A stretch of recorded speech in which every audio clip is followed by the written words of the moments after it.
Hey, ladies and gentlemen, welcome to the Chapter 22 test, the Civil War. Remember to answer the questions to the best of your ability. Look at things that you're not sure about. Hit pause. Do what you need to do to be successful on this test. So let's start with number one. When the Civil War began, A, both sides were prepared for a long, drawn-out war. B, the South's greatest strength was its military leadership. C, Southerners believed they could win by capturing Washington, D.C. D, Northerners were reluctant to volunteer for military service.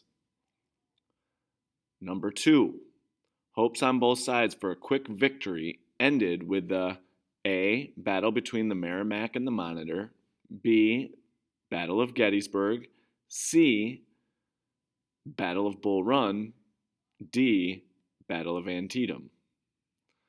Number three, Lincoln's Anaconda Plan for winning the war called for all of the following except A, a blockade of southern ports cutting off shipping, B, dividing the South into sections to weaken the Confederacy, C, capturing Richmond to destroy the Confederate government, or D, assassinating Jefferson Davis to leave the Confederacy without a leader.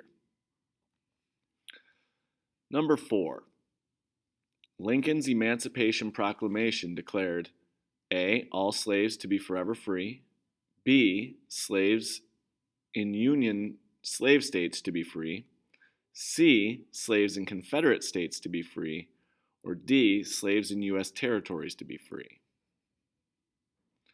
Number five, the Battle of Gettysburg was a turning point in the war because A, it triggered a 4-day draft riot in New York City, B, the outcome convinced European nations to help the Confederacy, C, Southern troops reached their northernmost point in Union territory, D, Lee lost so many troops that he would never again invade the North.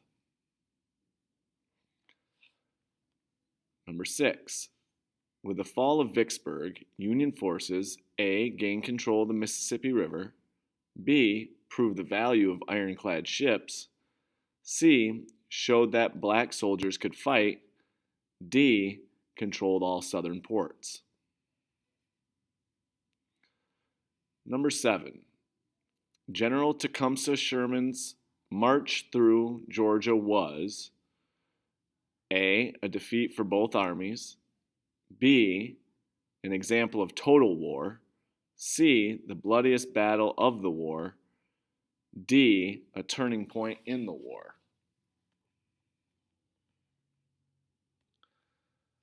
Number eight, the terms of surrender General Grant offered to General Lee was designed to A, end the war without causing further suffering or hatred, B, convince Northerners that the heavy costs of the war were justified, C, punish Southerners who had fought for the Confederacy, D, continue his policy of accepting nothing less than unconditional surrender. Number nine, you're going to use the chart in front of you to answer the following question.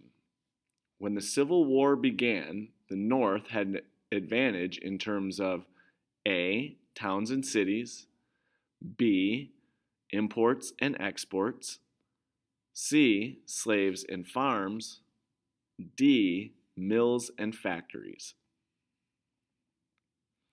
Number 10, use the attached chart to answer the following question. So remember, it's in front of you, use that. The South's main economic strength came from its A, cotton exports, B, acres of farmland, C, gold in banks, or D, its number of slaves. All right, continue to use the chart and answer the following question. The contrast between the North and South was greatest in terms of A, value of exports, B, iron and steel production, C, land area, D, miles of railroad track. Number 12, continue to use the chart. Answer the following question. Which resource became important in warfare for the first time during the Civil War?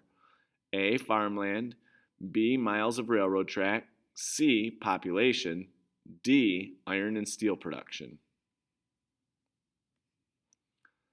Number 13.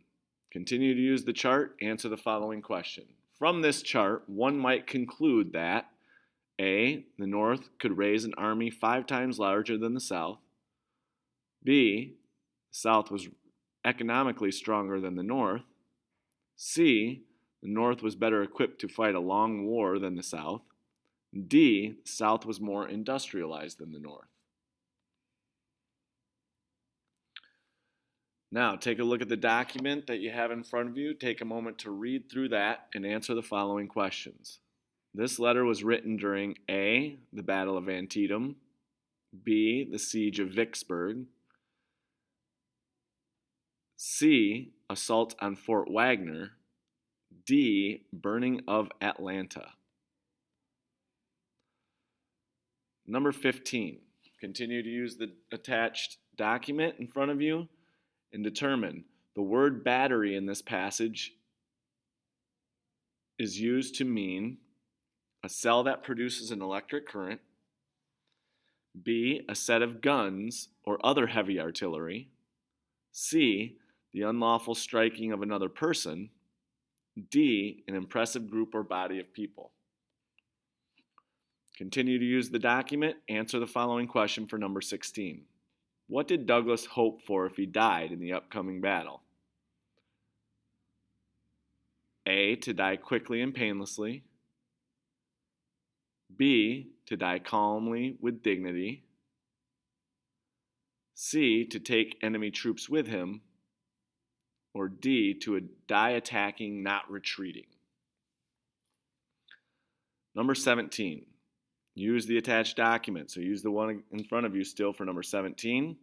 What did Douglas see as the most important result of his regiment's first two fights?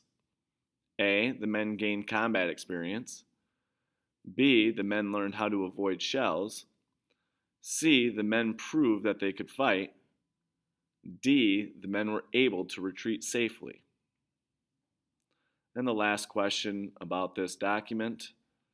This passage is an example of A, a primary source written by an eyewitness to an event, B, a secondary source written by a historian about an event, C, a piece of fiction written about an event that never happened, D, an opinion piece written to express the author's views. If you have any questions, raise your hand, let Mr. O know. Otherwise, feel free to go back, pause, do what you need to do. If you need help with the document on the last few questions there, just raise your hand and I'm glad to help you out with that. All right, good job, everybody.